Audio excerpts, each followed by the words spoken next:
Merci beaucoup de continuer avec nous ce cours sur les clés de l'inspiration pour ceux qui veulent créer librement.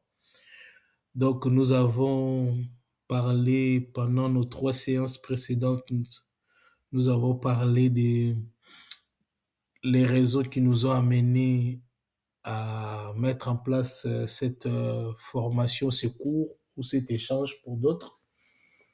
Donc, nous avons dit que le but, c'est de démystifier l'inspiration parce que nous sommes partisans de la démystification.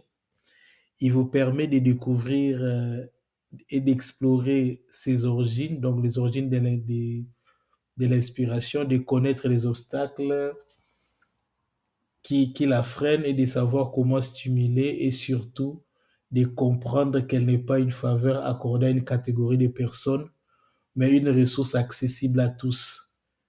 Et nous venons aussi pour répondre aux questions suivantes. Qu'est-ce qu'est l'inspiration? Pourquoi l'inspiration? Qui peut être inspiré? Quand est-ce qu'on peut être inspiré? Où est-ce que l'on est inspiré? Donc, dans les séances précédentes, nous commençons déjà, vous allez voir il y a certaines questions qui ont déjà trouvé des réponses. Par exemple, qui peut être inspiré? Tout le monde est inspiré. Quand est-ce qu'on est inspiré? On peut être inspiré à midi, le matin, le soir. Où est-ce qu'on peut être inspiré? On peut être inspiré dans la douche. On peut être inspiré en marchant dans la rue, en regardant un film, en échangeant avec un collègue, un ami ou un membre de famille, avec sa femme ou avec ses enfants. L'inspiration naît. Et nous avons parlé aussi des obstacles. Nous avons parlé de l'ignorance, de savoir comment est-ce que l'on est inspiré, quand est-ce qu'on est inspiré. Nous avons parlé des sources d'inspiration, il y en a plusieurs. Nous avons parlé de l'observation, des relations, de la lecture, de la réflexion, donc de l'observation, comme je le disais. Donc il y a plusieurs sources d'inspiration, comme j'insiste toujours, que si vous connaissez votre vie plus que quiconque, vous allez trouver vos sources d'inspiration. Et nous avons dit, pour nuancer, il y a des gens aussi qui nous inspirent dans leur domaine d'activité que nous utilisons comme modèle. Donc, on peut dire aussi d'autre part, c'est une source d'inspiration, pas dans le cadre de l'inspiration, par exemple, artistique, mais ce sont des modèles, des gens qui nous permettent d'avancer dans notre activité. Donc, je disais, donc, il y a des gens qui nous inspirent dans leur conduite et la façon de faire des choses. Nous les utilisons aussi comme modèle. Nous allons parler de comment capter l'inspiration. Comment capter l'inspiration. Comment capter l'inspiration. Comme je le disais, l'inspiration commence et se développe dans la simplicité. Dans la simplicité ou dans l'humilité. Donc, ne devenez pas orgueilleux parce que vous avez été inspiré d'une chanson, vous avez quelque chose, certes, qui vous a amené à la renommée ou à la fortune. Ne devenez pas orgueilleux parce que l'orgueil précède la chute, l'humilité précède la gloire et nous devons reconnaître que nous sommes tous humains, quelles que soient nos finances, quels que soient nos degrés de connaissance, qui que nous soyons dans n'importe quelle classification de ce monde, nous restons tous humains et vulnérables. Comme je le dis toujours, il y a ce que j'appelle la vulnérabilité humaine. Nous ne devons pas nous croire comme si nous sommes des supermen ou des superwomen. Tout ce qui arrive aux autres, de bien comme de mal, peut aussi nous arriver dans la vie. D'où nous devons garder l'humilité. Et aussi, comme l'avait dit Marina Abramovic, il a dit ceci: si on commence à croire à notre grandeur, c'est la fin de notre créativité. En d'autres termes, c'est la fin même de l'inspiration. Donc, il ne faut pas se dire que moi, je suis inspiré, moi, j'ai fait telle chose. Donc, l'inspiration, c'est dans l'humilité d'abord. Avant de commencer par capter, il faut d'abord développer l'humilité. Et selon Frédéric Lenoir, être humble, ce n'est pas avoir une mauvaise opinion de soi, c'est avoir une juste opinion de soi-même et, et être à sa place. Donc nous devons aussi vivre en sachant que les honneurs ou la gloire que nous avons ou les appréciations que nous avons auprès de nos contemporains, c'est c'est comme du parfum. Les parfums ou les déodorants, c'est à usage externe.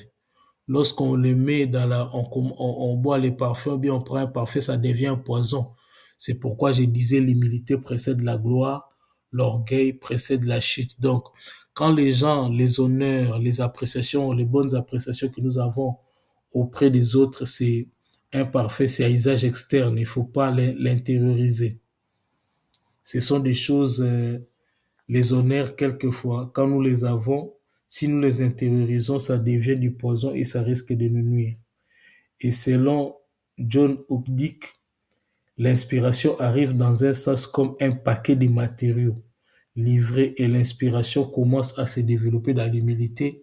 Ça, je l'ai déjà dit, je l'ai déjà dit, je l'ai déjà dit précédemment.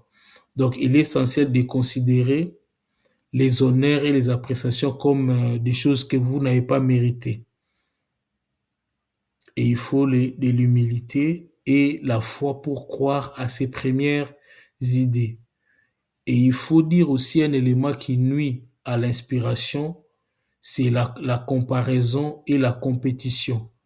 À force de vouloir bien faire que les autres, si vous voulez faire, comme on dit, la compétition ou la comparaison, c'est déjà un combat perdu d'avance. Et ceci peut vous amener à imiter les autres parce que vous voulez les faire. L'imitation dans le sens de s'inspirer des autres, comme je le disais, on les prend comme modèle parce que tout art, il faut noter que tout art ou tout ce que nous faisons est autobiographique. Et comme le disait Emerson, il arrive un temps dans l'éducation de tout homme où il acquiert la conviction que la jalousie est de l'ignorance, l'imitation est un suicide et que les meilleurs et que pour les meilleurs et pour les pires, chacun, l'homme doit prendre sa part. Donc, il faut dire que ce qui nous manque quelquefois, ce n'est pas l'inspiration, mais c'est le manque. Ce n'est pas l'inspiration, mais c'est l'humilité. Il y a un auteur qui a dit, les grands compositeurs ne se proposent pas de travailler parce qu'ils sont inspirés, mais l'inspiration vient à force de travailler, comme l'avait dit Charles Baudelaire, l'inspiration est la sœur du travail journalier. Pour ceux qui disent, comme je l'avais dit dans les obstacles ou dans les idées reçues, non, dans les obstacles, pardon, les gens qui sont à la recherche des idées Eureka ou les idées qui changent le monde dont je vais avoir, il faut dire que les fondateurs de YouTube ne voulaient pas réinventer la télévision. Leur but était de faire des petites vidéos amusantes, ceux qui ont fait Ceux qui ont fait d'importantes contributions dans l'humanité n'ont pas entendu de grandes inspirations pour faire de grandes choses. Donc, il faut dire que les grandes, il faut dire que d'une manière générale, quand les gens disent qu'ils ont une grande idée, ils ont une grande inspiration, en réalité, au départ, même si les gens qui ont créé les smartphones, même Facebook, l'idée, c'était pas de révolutionner quelque chose.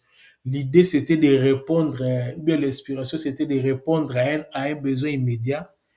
Et avec le temps et avec le travail, l'idée a pris l'ampleur comme aujourd'hui, par exemple. Donc, les gens qui ont inventé, les gens qui ont inventé, excusez-moi, les gens qui ont inventé qui ont fait des grandes inventions que nous considérons, ce n'est pas le fait, comment est-ce que je peux le dire, ils se disaient pas qu'ils avaient des grandes idées, ils se disaient seulement, par exemple, les gens de Uber, ils sortaient d'une réunion, ils n'avaient pas de taxi, ils ont réfléchi sur une application que chacun pourra avoir sur son téléphone pour trouver un taxi à n'importe quelle heure. À n'importe quelle heure, ils trouvent un taxi. Donc, d'une manière générale, avant d'arriver trop loin, pour savoir comment capter les idées ou bien capter l'inspiration, il faut noter d'abord que tout commence par l'humilité et tout commence par les idées. Donc, il faut accorder de l'importance à vos idées et avoir un esprit ouvert sur les nouvelles idées. Donc, avoir de l'inspiration ne suffit pas. Il faut d'abord les saisir avant que les idées s'évanouissent. Parce que, comme je le disais,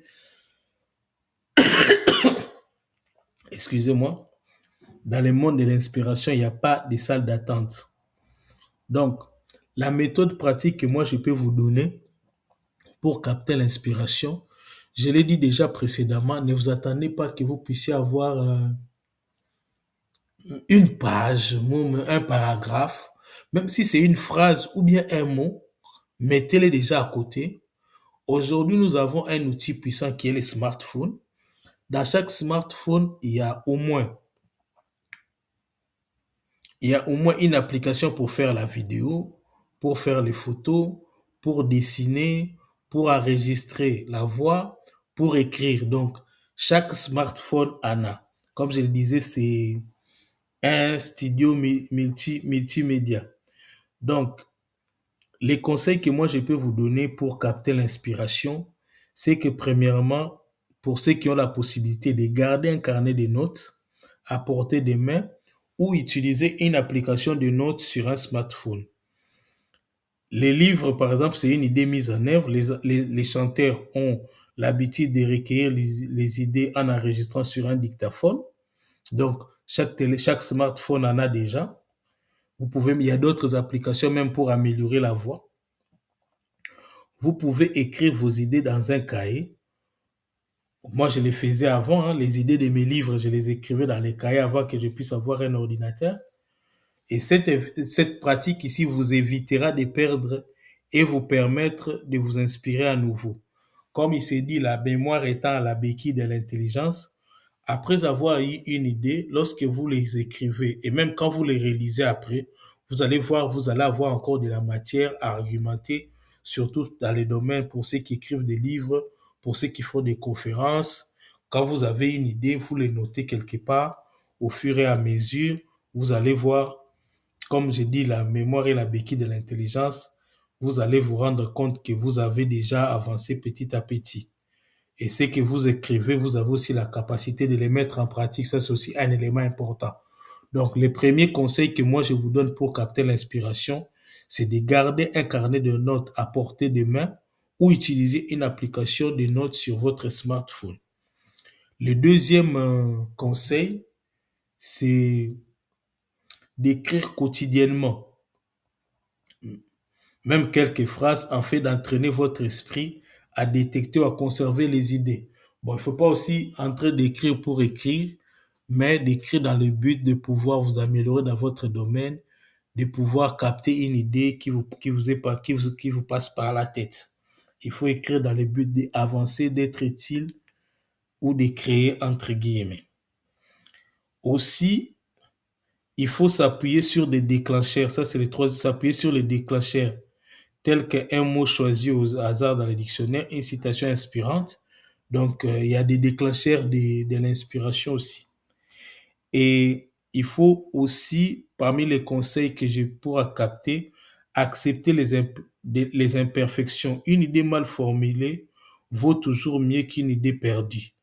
Chaque bout d'idée consignée agit alors comme une graine prête à être cultivée ultérieurement dans une œuvre ou un récit. Parce que moi, par exemple, quand moi je relis certains de mes textes, il y a des choses où je me demande si c'est moi qui l'ai écrit, parce que je trouve que c'était pas cohérent, mais ça peut devenir cohérent et plus clair après. Donc, il faut prendre, et aussi un élément important, il faut aussi tester les idées.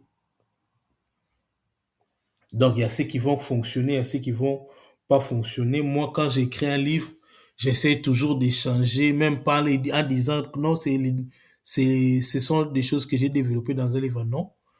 En échangeant, je trouve que ce que les gens ont trouvé pertinent et pour sélectionner, et là où je vois que on me fait des remarques que ce n'est pas bon, je les ajuste.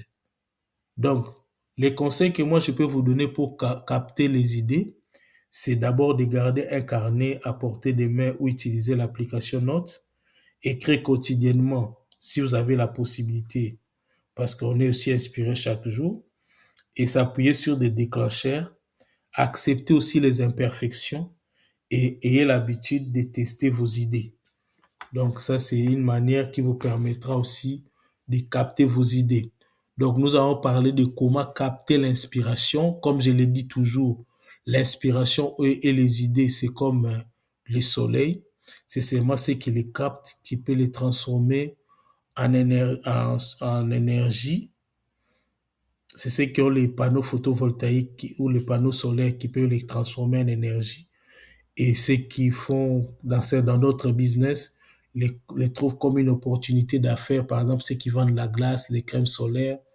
Donc, donc ce sont seulement ceux qui l'utilisent, ceux qui savent les capter.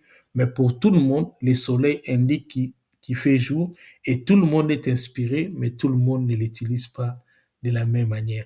Merci beaucoup. Nous allons poursuivre notre échange. Pour le moment, nous nous arrêtons là. Nous allons poursuivre. Nous sommes toujours dans notre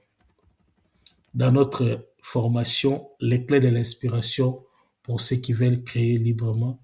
Merci beaucoup et à tout à l'heure.